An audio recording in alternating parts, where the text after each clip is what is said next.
হ বন্ধু, তুই ঠিক কথাই কইছস। তুই যা সিলিন্ডার কর, আর আব্বার কাছে গিয়ে বলবো চাকরির জন্য আরো 2 লাখ টাকা লাগবে, আর এই 2 লাখ টাকা নিয়ে আমি তোরে ছুড়ে আনবো জেল থেকে। আচ্ছা ঠিক আছে, তাহলে ভালো থাকিস, চলে গেলাম আমি।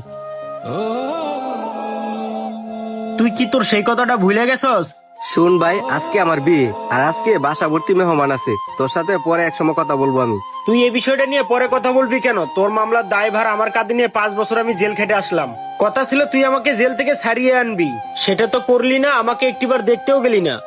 শুন, তুই বিষয়টা একটু বুঝ। তুই জেলে যাওয়ার পরে আমার ভালো একটা চাকরি হয়ে যায়, জায়গা কিনলাম, বাড়ি করছি, আবার গাড়িও কিনছি। আজকে আমার বিয়ে, তোর সাথে আজকে আমার কথা বলার মতো সময় নাই, তোর সাথে আগামীকাল কথা বলবো। চাকরি বাকরি কোথায় থেকে আসলো? তোর বাপে না জমি বিক্রি করে টাকা দিয়েছে তোর চাকরির জন্য? তুই জেলে গেলে তোর বাপে মারা যাবে হার্ট ফেল করে, কিন্তু তোর এত পরিবর্তন কোথায় থেকে আসলো? আর আমার সাথে তোরা তো অভিনয় করার কি দরকার ছিল?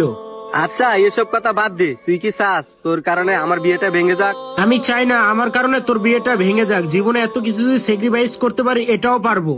তবে আর একটি কথা মনে রাখিস, নিজের ভবিষ্যৎ গড়ার জন্য কারোর সাথে বেইমানি করিস না।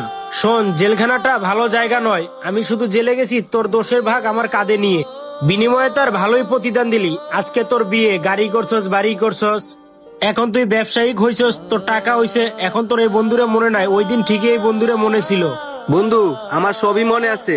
আজকে তুই জেল থেকে আইসস, তোর সাথে যদি কেউ দেখে ফেলে তাহলে আমার বিয়েটাই ভেঙে যাবে।